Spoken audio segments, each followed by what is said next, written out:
You're listening to the Gold Squadron Podcast, your home for X-Wing discussion, strategy, and entertainment. This is episode 61 of the Gold Squadron Podcast. I'm your host, Dio Morales, and today I am joined by Smuggler Faction, Nate Moore.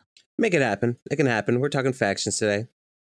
Rest in peace, R3A2, William Hagewood. No more stress control. What a bummer.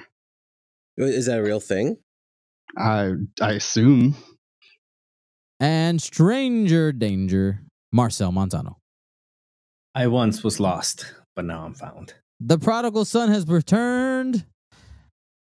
We're back. We're back. Yeah. So, this is inevitably, so we have notes, but this is inevitably going to end up probably turning into this thing where we actually all end up talking about 2.0 with Marcel. So we'll try to stick to the notes as much as possible and then try to hold off the 2.0 stuff, later. All right. So our plan today is we're going to be talking about faction identities and all things faction related. Before we go too far, I do want to remind you guys, we stream 3 nights a week here on the Gold Squadron Podcast on Twitch and YouTube. Wednesday night, our league night, we have league play, lots of different shenanigans. We're going to have some Mario Kart coming up here in a couple weeks. We're getting a official map printed, and it's going to be lots of fun, as well as our league championships.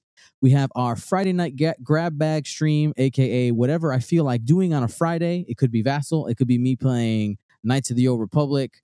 It could be me, simply me shipping things out. Like, you're literally just watching me put things in envelopes. It'll be whatever I feel like it, because it's a Friday night grab bag. Is Dion going to do his taxes? Sure. You might see. I actually did those already. So maybe when that comes around next year. Or our Monday night podcast live, which people are watching live now. Or if you haven't watched live before, you can go ahead and do that in the future. We broadcast our live stream Monday nights, around 9 o'clock, depending on how on time people are. How come we only get to see you, though? Well, I mean, I guess we could. I mean, you are a pretty good-looking guy and all, but I mean, like, a couple of us ain't that bad either. This is because honestly, I don't know about Nate, but whoa, I know. Whoa! If anyone says anything, Nate is definitely number 4. Full disclosure, Definitely. It's just significantly easier for me just to do my video.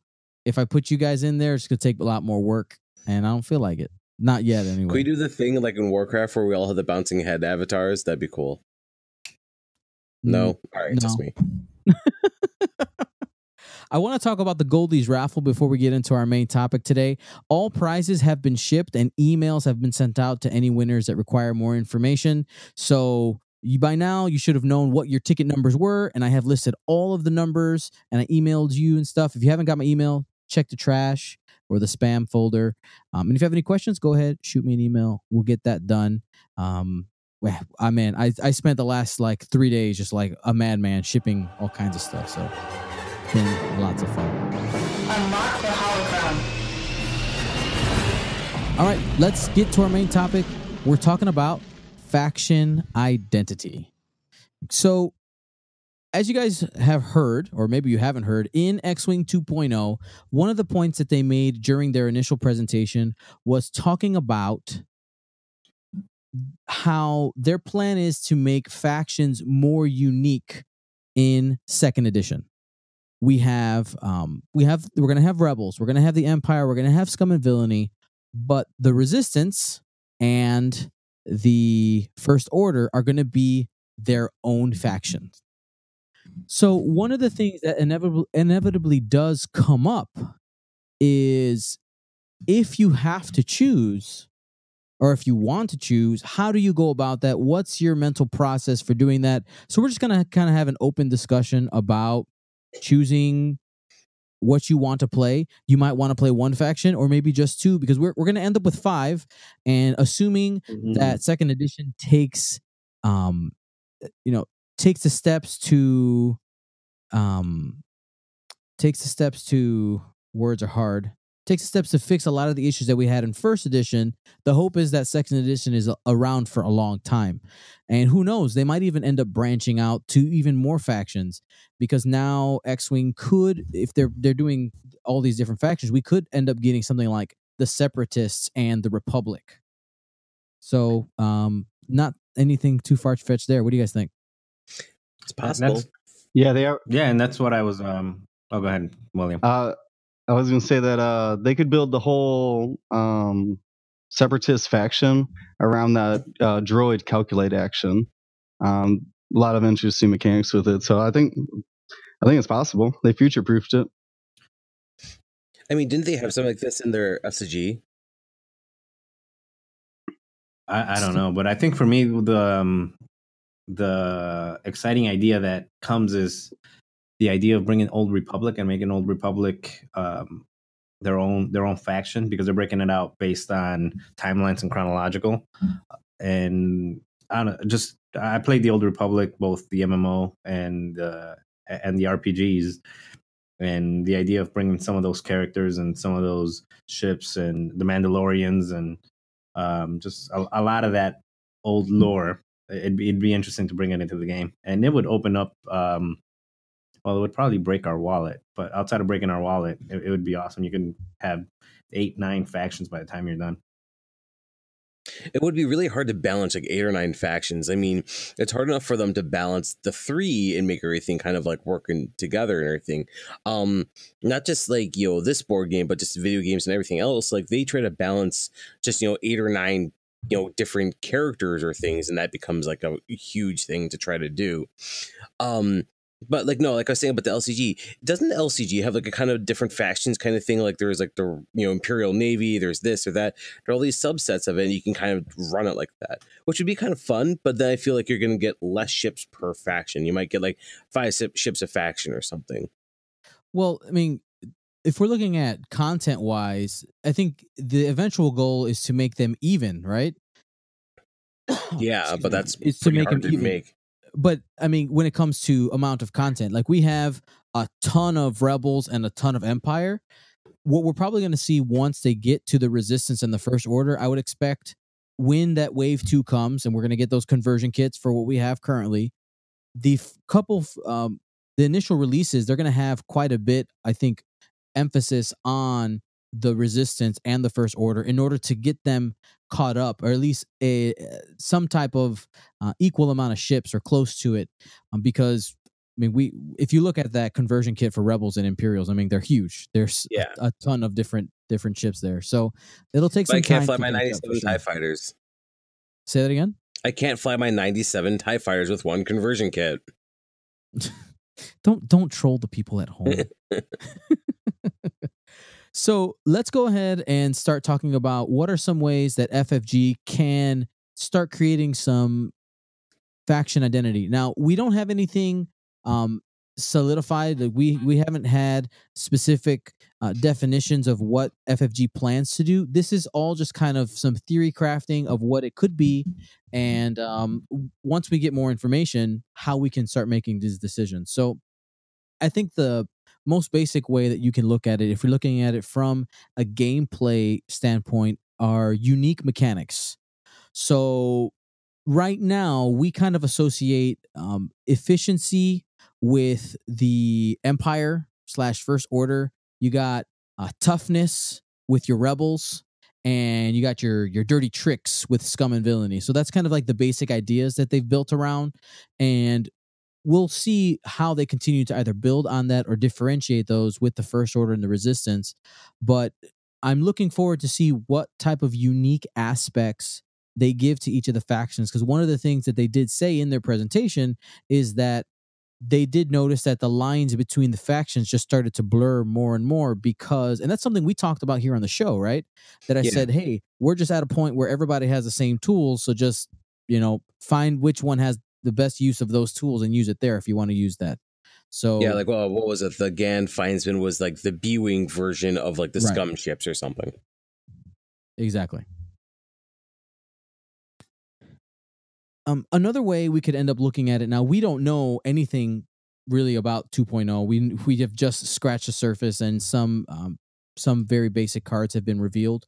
But one thing that we could start talking about once we get that is difficulty level. Now I will admit that difficulty level when it comes to playing a faction is a little bit of a touchy subject, but and I say that because some people are very strong, very strongly opinionated. Like they're like, no, Empire is harder to fly and takes more skill. No, Scum. Like I'm not here to argue that, but once we have more of that information, we'll actually be able to take it apart. But we'll disagree then anyway.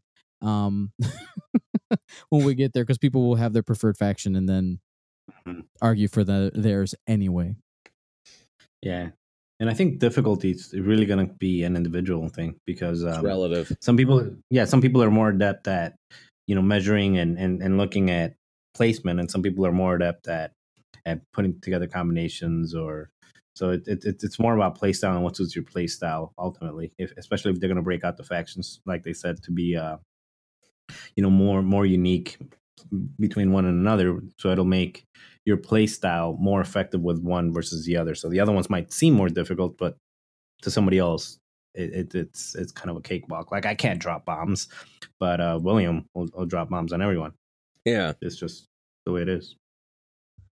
And that's the next piece on our agenda here. Is one of the things that they also talked about in the presentation is starting to present some unique play styles for each of the factions. And then the next part I want to talk about is probably the biggest factor for most people when it comes to what faction they prefer to play, and that is the thematic preference, the fluff. We're playing a Star Wars game, right, guys? Like, so if you had to pick simply on fluff, only the fluff alone, what would be your preferred faction? Don't worry about what you play in the game, what you've played. I'm just curious. Let's just have a Scum. And why is that, Nate? I don't know, just because growing up, I always loved the 6 bounty hunters. They were my favorite, and they're still my favorite. If I see anything that has them on that, I immediately just turn my head and then kind of gloss towards that. When they put out those like 4 cards for like a Adepticon and all the other system opens, I went, need that immediately. So Scum would be like my favorite just by like, thematic and looks, because I don't know, it's what I grew up with and what I loved then. Marcel? Ooh, that's a tough one. Scum I like, but I think I'm gonna have to go with old school Imperial, the old school Empire. The TIE Interceptor, the TIE Fighter, the TIE Bomber, the TIE Advance. I mean, you can't get better than that. William? As much as I love Rebels, can I say Force users as like the theme? They all have Force users. Yeah, that's true. But which one would have the most Force users? Rebels, I guess. Probably Rebel Force users is what I would say then. Fantastic. Yeah, for myself, I'm probably in that same boat there. Rebels. I mean, it's one of those where growing up watching the movies, for me, it was always like, go Rebels, take down the Empire. Like, I thought Darth Vader looked cool, but I was like, man, you were going to kill your son. You redeemed yourself? Are we sure he's redeemed? Like, I don't really know. Like, I wasn't convinced as a child that he was redeemed. Like, I didn't see that, but whatever. My head canon is not the actual canon. It's okay. But for maybe somebody, now here's a reality that some people who play this game aren't into Star Wars. So I thought we would do like some quick hits on what is the fluff for our 5 factions. So I wrote up some real like small stuff. So you got the Empire, right? Having ultimate power in the universe is the most important thing. Law and order is vital to prosperity. Fall in line or be punished. The loss of the few is worth the gains of the many. All right, that's the Empire. That's their thing. They have they're like the whole idea behind the TIE Swarm, right? It's like you got dispensable ships. You're like, it's fine. He died. That's okay. We got more TIE fighters coming. Just dispense. They zerg them down. That's right. Dispensability. Rebels, you have like freedom, choice for all. We refuse to give in to the tyranny of the Empire. Every life matters. What are some different other things like fluff wise for the Rebels? I think make how do you say, like, shade tree mechanics? I can't think of the right word for it, but making do with what you got. can't think of the word. Oh yeah, scrounging together, kind of Scrappy, like getting scrappy. Scrappy. Yeah, There you go. that's a it. good one. Yeah, it's scrappy. And by the way, that movie They might not have the numbers, but they yeah, can still do a lot of damage. that movie challenged With that every life matters. What is Oh, it? that's The true. Rogue One. Yeah, that's every true. life doesn't matter. And then Scum and Villainy, right? Space outlaws living on the fringe. What's in it for me? I need to get paid. Yeah. I don't care about the rules. This is all about me, man. It's kind of funny if you read like the bounty hunters guide and everything, you get a little more insight on that, and they're like, well, yeah, we're kind of about ourselves, but we also still have this strict code, and it's about this, but really everyone's out for themselves. So For sure. And then we got the First Order, risen from the ashes of the Empire, here to restore order. All hail the supreme leader. You know, they're basically the Empire 2.0. It's Empire Second Edition is really what it is. We're doing this again. Just some like canon spoilers. So if you're like you're like reading books and you don't want to know things, I guess close your ears for like a second. Sam kills Dumbledore. Correct. And so what happens is in the book, so they explain that after the fall of the Empire, everybody who was left ends up basically going to the outer reaches, basically where like people don't have like maps for planets and things, and they gathered their forces together there after the Battle of Jakku, and that's where the First Order rose up from there, and they're like, boom, we're here, let's take over. We're back. Yeah, we're back. Exactly. I haven't read the books, but just from the first two movies, from the First Order, to me, they've got this, and I think they did it purposely. They've got this like this Nazi aura that if you ain't like us, you're not fit to be. Period. Yeah. If you're not one of us, you have to conform. Where the Empire was trying to rule is like the Empire was more like be yourself, just bow down to me. The First Order is you got to conform. You have to be like us, or you're not going to survive. Yeah, so they're the extremists of the Empire. I get that. That's the way it comes across to me. And then the Resistance, government gone. Their government is gone. Their resources are limited, and they're the last line of defense between the universe and the First Order. Again, referring to some book canon. Like they didn't have government backing to begin with, and then went so far as to be like, all right, we need to start gathering ships and supplies because stuff's about to go down. And then what happened? Their government was blown up and the stuff went down. So that's the Resistance. It's like, please help us. Yeah. So the First Order is a more extreme version of the Empire, and the Resistance is a more pitiful version of the Rebels. It's pitiful, or just more like, I would say more pitiful. Like they've got less resources, they've got less backing. I mean, the Rebels had backing by some pretty powerful senators and politicians, where the Resistance doesn't have any of that. So why don't they have the government then? That was the thing I never understood. Is like, where is the rest of the government with like, the Resistance? It's like, the Galactic. They got blown up. So what they got? Well, not only did they get blown up. So before then, so the government was on Hosnian Prime. That's like their planet. That one that got blown up in episode 7. No, I know, but before that, why did the Resistance need to be? Well, the Resistance wasn't a thing. Like there were rumors of the rise of the First Order, and Leia was like, "Hey, government, I think we should do a thing." And they said we're not going to do the thing. No, I think we're good. The government was like, "No, we're good." And Leia's like, "Guys, do you guys want to do a thing? Because I think this bad stuff's going to happen." And people were like, "Let's go ahead and do that." So that's how the Resistance came to be. And they were basically we're warning you, and then like they didn't heed the warning. No, and now they're all dead. Yep. Spoilers. Yeah, spoilers. Sorry. I haven't seen the new movie yet. So now let's go ahead and take all of that. Okay. Let's go ahead and take all of that, and let's talk about and crush it into the game. Let's talk about the game. So, how do I go ahead and choose if I'm not talking about the fluff? Like, how do I figure out what I want? Don't be afraid to proxy. I think that's one thing that us as miniatures game players can take from card players. A lot of card players are not afraid to proxy things. They'll go ahead and like write out their cards and try a lot of things. And you know, with the technology that we have Vassal, I think is probably the number one proxy piece you have. You don't have to buy anything. You can try it out and then figure out what faction you like.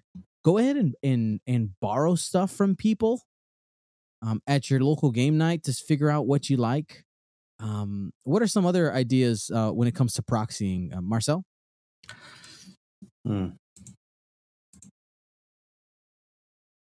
Well, just to kind of go in, like X-Wing is one of those few places that you're actually allowed to proxy, because I guess in like a lot of those other card games, especially Magic, you are not allowed. Even at Worlds, people are like, if you don't have it, print it, put it in the sleeve, you're okay. It's kind of nice in our community about that. Well, everyone else is a little bit.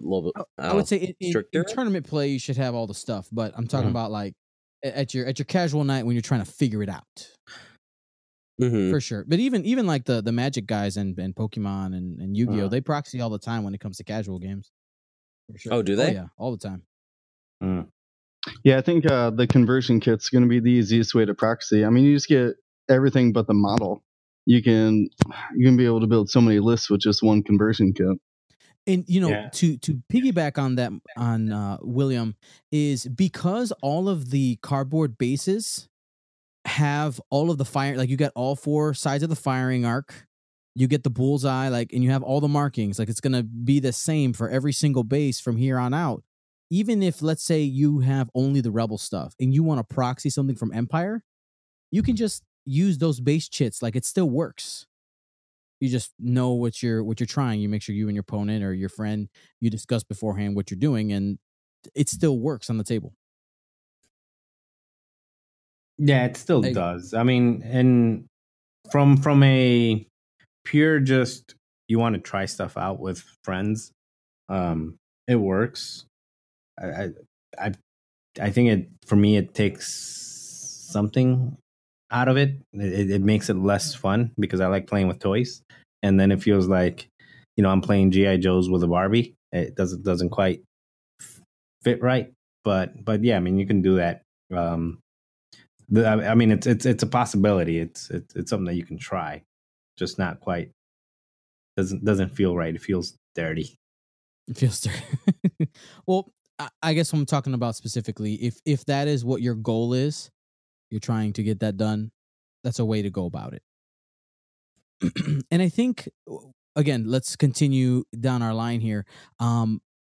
I think this experience is going to be really different if you're a new player versus an experienced player. Because if you're a new player, I think you need to look at when you did a demo or when you tried the game out for the first time and you decided, all right, I'm in.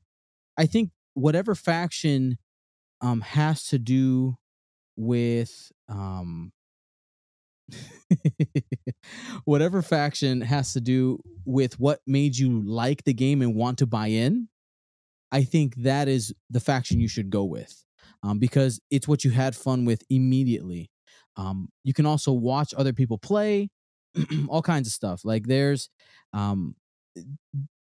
make your decisions based on your experiences rather than somebody else's opinion. I think that's always the best way to go, because then you won't go wrong. At least you won't go wrong with your own conviction. If you end up changing your mind later, you change your mind later. But at least initially, if you play with what you're excited about. I'm pretty sure you can make any ship good. I mean, even like Ryan made the Resistance bomber like really well. I mean, didn't he went to like top 4 at Worlds or 8? Mm-hmm. Top 8. Yeah, he went top 8 with, like, I mean, a lot of people are like, oh, there is a spot. That's fun, but it's not very competitive. I mean, it's basically whatever you make. I mean, pick the ship you like to fly and pick the ship you like to play, and you can always make it competitive, however. If you're an experienced player, I think you cannot avoid to have bias from what you were successful with in first edition. Like I think that's going to be an automatic. You're going to like, all right, what was I good at in first edition? What's the closest thing in second edition? I'm going to try that first.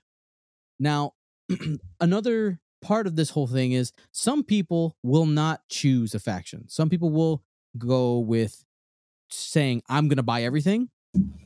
And I'll just play whatever's best, or I'm a completionist, so I'm going to buy everything.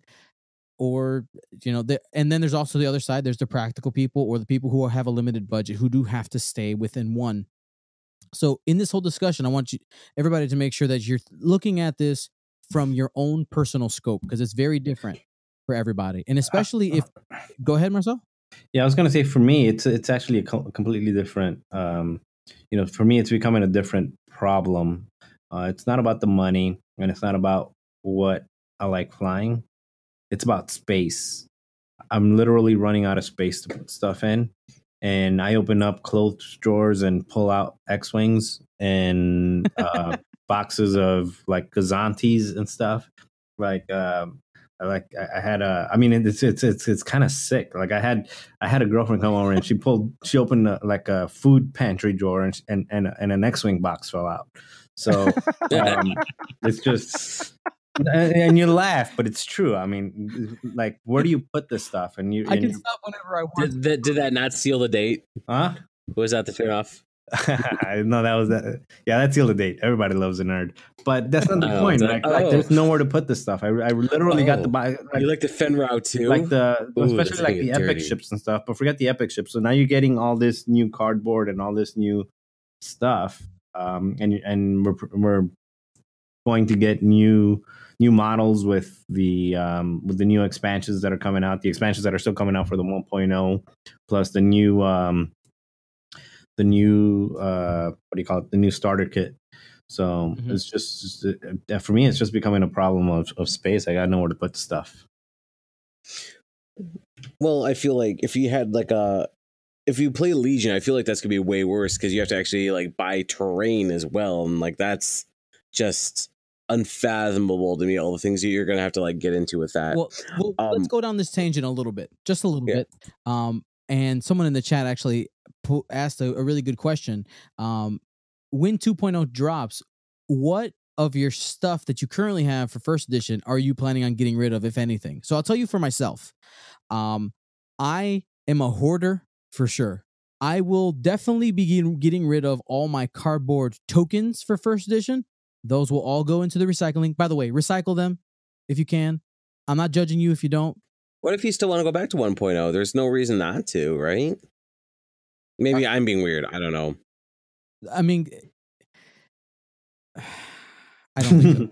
No, I don't think so. But my plan is to toss all of my tokens. The only thing I'll keep is the little like the bases, that have the pilots on them and stuff like that, just because they're cool game pieces. And if Nate does have a point here, if I ever want to maybe do an intro game for first edition for whatever reason, I'll have those pieces, but those will be going in a box in the basement. Like they're not going to be readily available for me to use. And I think if somebody doesn't have the space to store it, I don't think there's a reason. There is not a reason to keep them if you don't want to or have to. All that stuff and that's going to be coming in the conversion kits, literally just going to replace what you have. So just some ideas there. I know for sure the tokens are going. Like I have a whole giant box of I don't even know why I have them.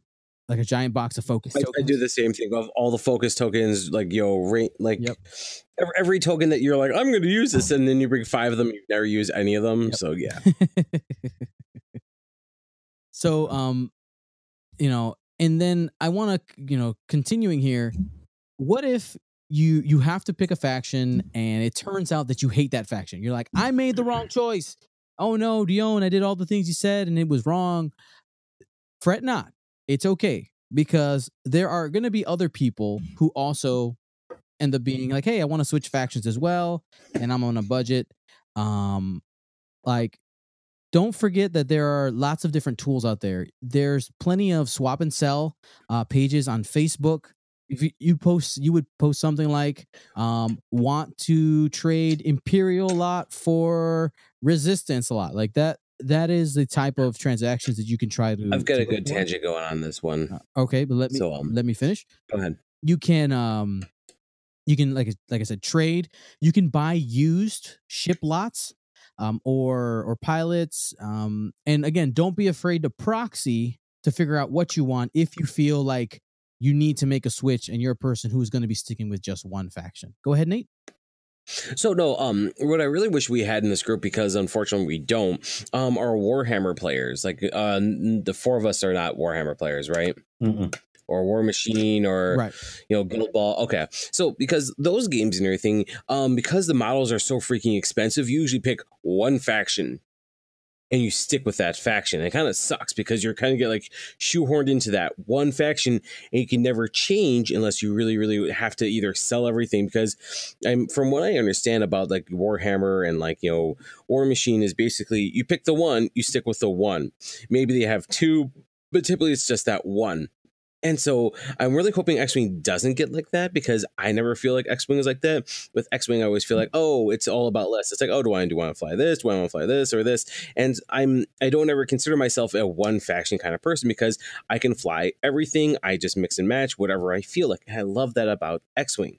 And I'm afraid that's going to be like Warhammer thing. I mean, obviously not to the same degree where everything's super expensive and you have to really decide, oh, do I want to invest in this one or, day one? No, because no one knows. And that's why I never got into that game, because it's like, oh, what happens if I decide that I spend all this money and realize I don't even like that, and I like your faction better, and now I'm stuck with this. And so that's why I never got into that game. I didn't want X-Wing to be that, and I hope it doesn't. It's gonna be cool with the factions, but just Yeah, I totally understand the worry that if the factions do become so big and segmented that eventually you can't play all the factions. But the hope is that with the new app and the ability to balance, the game on a consistent time base, that each of the factions end up being fair,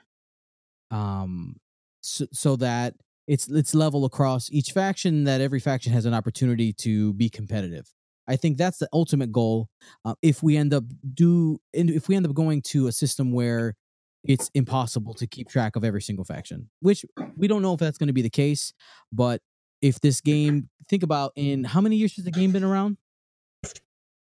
7? I forget. Like 6? 7. I think 2011. There you go. So 2011, and we have, so that was the life of first edition. We're gonna, if we get another 7 years out of second edition, can you afford to, if you look at your collection and double it,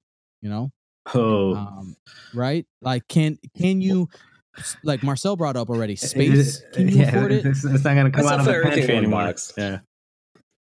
I still fit everything except for epic ships in one box. So, Well, I mean, you guys know I look that everywhere. That's great for you, but you have to.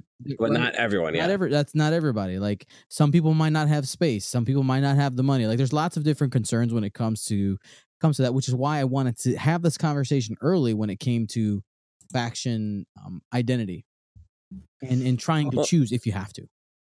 Here's the good news: is most of the people already have all the ships, anyways. At least 95% of the ships that we're going to be using, at least for like another year. Hopefully, we'll see. But I mean, and they might change, some of the things in between the factions now with the conversion. But you probably have the ship anyways right now. Mm-hmm. Hopefully. And then a great point brought up in the chat here with these conversion kits. We're going to have a lot of extra stuff. There's going to definitely be things that you get in your conversion kits that you either don't use or rarely use. So the very first thing that comes to mind is trading. You can definitely trade within your local group or online, saying, hey, I have an extra ARC 170 conversion. I'm looking for a TIE Advanced. And those two people just swap. I am 100% sure that there's going to be a third market for people selling single ship conversions. Like, that's going to be a thing. And also, like, I know for myself, I'll probably be getting a couple conversion kits for each. And most likely, I will just give some away. It'll be like, hey, you need a conversion for this? I'm not going to fly X number of TIE fighters here. You can just have this one. Like, make sure that you're communicating within your local play group and figure out how you guys can help each other come along in the game, because it's no fun if you're the only person who has all the stuff and nobody else has anything and nobody can play, right? So, that's just another way to look at it. How That's the thing about the balance is gonna be a hard act. I mean, it's already hard now and everything. Just like making more factions is gonna make it even harder. Maybe I'm wrong. Who knows? Well, that's the whole. I mean, it's a little bit of a tangent, but that's the whole purpose of the app and being able to switch the costs whenever they feel it's needed. It's like, hey, this faction or this group is not as good. Let's go ahead and lower the point cost there, or raise the point cost on the thing that is being abused right now. So, yeah, there's ways to to adjust there. William, what are you thinking right now? You're kind of quiet. All the thoughts swimming around your head right now. Man, it's gonna be hard to choose a faction. Actually, I was looking through some of the building list, and man, everything looks just fair. So it's gonna be. You were saying like talking about price it down if it's abusive, but man, I don't see anything that is gonna be that heavy handed. Well, I wanted to know, what was one of the first like lists you usually kind of were like using when you first started playing the game? What did you play? 4-ship rebels. Just doing the box formation, just jousting stuff as like B-wings and stuff, X-wings. That's what I'm thinking about. I'm already thinking about a U-wing and 3 X-wings. Man, that'd be pretty good. Yeah. I mean, there's so much. There's so much coming up, and like I know that we're gonna end up. We're starting it already. We're transitioning into the 2.0 talk, and we'll get there. But I do want to put a cap on this.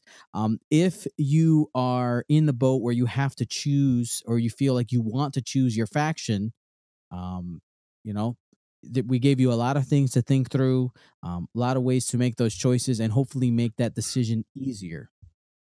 Transition here.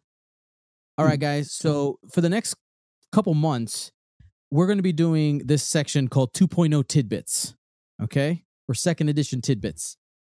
We have lots of information coming out, and if we just sat here and read it to everybody, I think it just gets super boring. I just kind of want to talk about the things that have stood out to us this week in second edition news. I have a couple things in the notes and a couple things I want to talk about. You guys can throw things out as we go. Audience, feel free to participate as well. The first thing I want to talk about is they did release an article talking about the clarification for the barrel roll, which we talked about that last week and I had it wrong. So it's actually a lot even less flexible than I thought, which makes it more fair. So the barrel roll must always start in the middle, and you can only ever go as far like to when you flip it over, you can go to the line, so line to line, or as far forward as possible as we know it now, or far back. That's it. It is reducing the amount of flexibility and movement on the barrel roll a lot, quite a bit, which thematically I think makes a lot more sense, because the barrel roll is really only supposed to be a side to side movement, not this massive, as we currently do in first edition, as far back or far forward, which gives you a lot of flexibility there. So, and then when it comes to the large base barrel roll, if you hadn't noticed, the one template has the little notches, the little lines also on the long side, and that's going to work that way also for large base ships. So the barrel roll on the large base ship also becomes significantly less flexible there. So if Dash is a thing in second edition, the way we know him now, he's not going to be nearly as good. He might not have a barrel roll at all now. So we don't know. Like I'm still waiting for like everything to get kind of revealed to really start like poking at it and trying to build anything. I'm like, let me see all the Lego pieces first, then I'll start to build. Oh, I mean, we can't. You can't build anything. We have zero information on point Oh, I cost. know. You can't build. So that's why I'm This just is- like, it's like cool. This got revealed. This area. I'm just gonna stay chill and kind of look at what we have now. And then when 2.0 gets closer, we see all the moving parts, and it's like, okay, now we can look at it. But I mean, I also heard that Nim even going to be a rebel pilot anymore, or no? No, he's idea. not going to be a rebel I think pilot. the Skurg was. It wasn't in the conversion kit. The Skurg, right? It was only in the. Yep, there's no Scum? rebel dial for a Skurg. Boom. Tidbit. 2.0 Mhm. tidbit. There you go. Marcel, you've been perusing the things. What are some things that are standing out to you? Oh my God. I don't know if everything is new to me. So the things that I've been perusing, everybody probably has been talking about for the last few weeks. It's fine. Bring it up. Yeah, but for me, I think the action combos seem like a big deal. The mid size bases, definitely a huge deal. And the force, I'm like about it. Not sure how impactful it'll be, but I saw the Darth Vader one, for example, and the Darth Vader with, it's got 3 force points, and then you can use a force point for an additional action, and then blah, blah, like all this stuff. And then I don't know at what rate they regenerate force, but just like there's so much to take in. I'm gonna have to go back again. I was kind of I fell off the planet for a couple of weeks, but I think I'm gonna have to go back and listen to all the podcasts that went through it. I think my brother Conrad suggested I listened to what you guys said last week, and also suggested I listen to Stay on Target's breakdown of it. He said Stay on Target had a really good breakdown of the 2.0. So yeah, it's hard for me to say because I'm still taking it all in. To me, it hit me like a brick today. So. Oh, What do you mean? Oh, I just all I could feel is like, yo, you're like, but my jump masters, He's not saying that I at know. I did win stuff before jump masters were around. Boom. Silence. Awkward silence. Let's continue. I got put in my place, and I put That's my right. was above you all. Just kidding. So before we go, in this section here, with 2.0 tidbits, one thing that they haven't showed is any point cost, except they did. They showed it. It's very brief, and I noticed this week when I was going back and looking through all of the 2.0 stuff in the promotional video when they announced it in that initial presentation. They give you a peek at the app, and you get to see the point cost, or at least what was shown as the initial point cost on a couple of things. And the one that stood out to me was R2D2. R2D2 is now 10 points.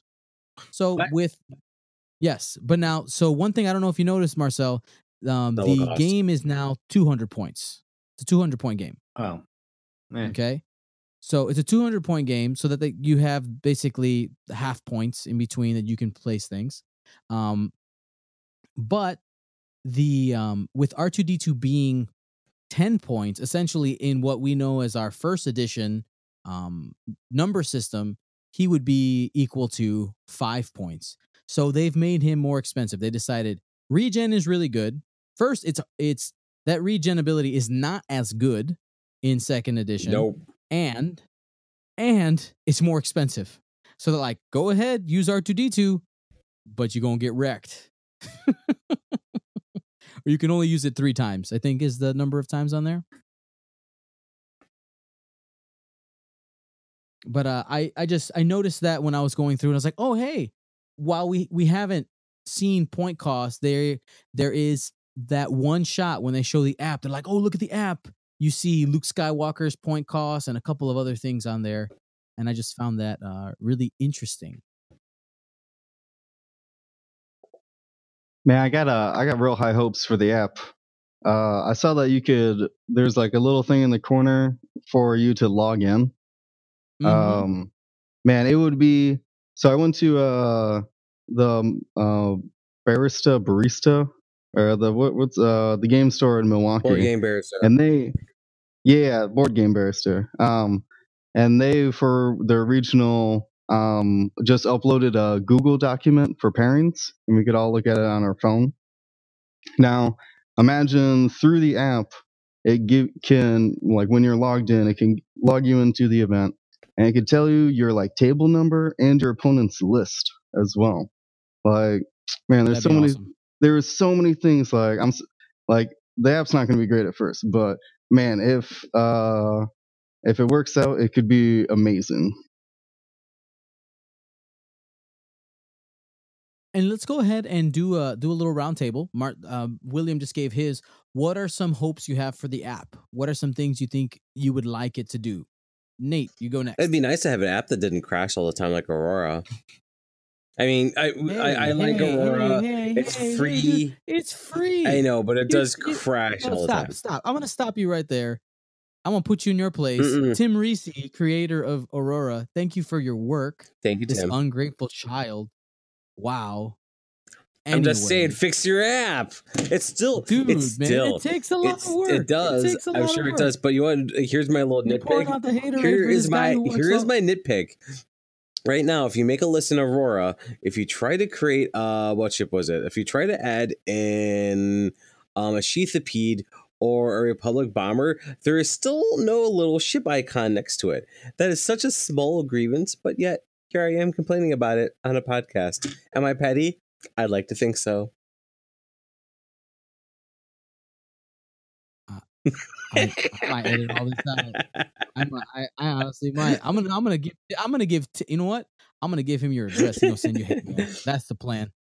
Anyway, for myself, when it comes to the app, William already talked about being able to have some type of connectivity for the for tournaments. Yeah, pairings would be great.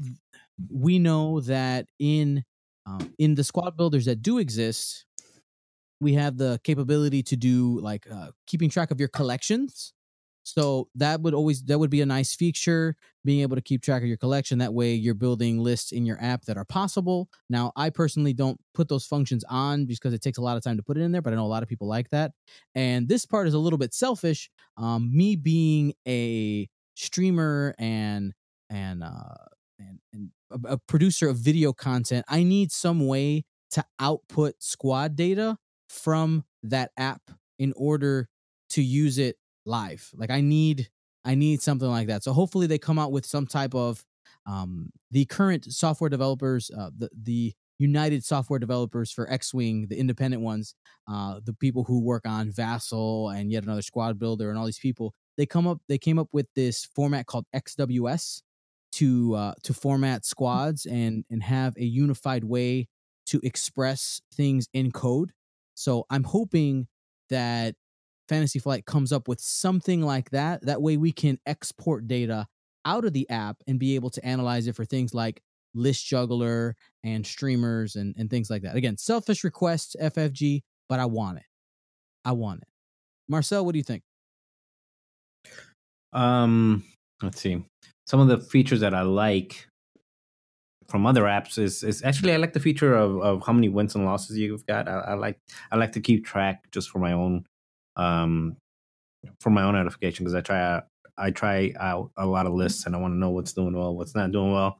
I agree with William. I want to have some type of connectivity to the actual events, FFG organized play, to where you can submit your list as an official list instead of having to write it out on paper.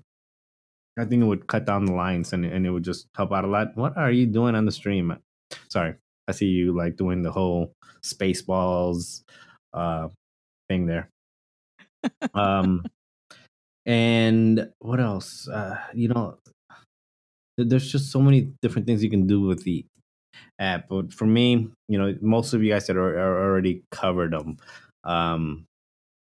Let's see, I'm trying to think if there's something different with the app that you can do.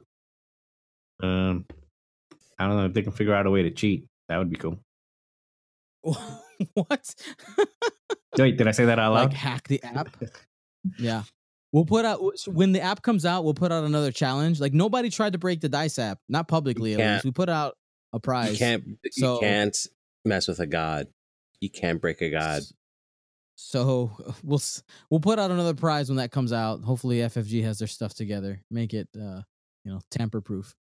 But yeah, so that's been our X-Wing 2.0 / second edition tidbits for this week. We want to say thank you for everybody who watched live and everybody who listened. You guys are awesome. You can always watch our live X-Wing events and content at twitch.tv / Gold Squadron Podcast. Upcoming, we have the San Francisco System Open and the Portland System Open coming over the first week of June and the second or third week of June, somewhere around there. We also have Columbus System Open coming up. Lots of things happening.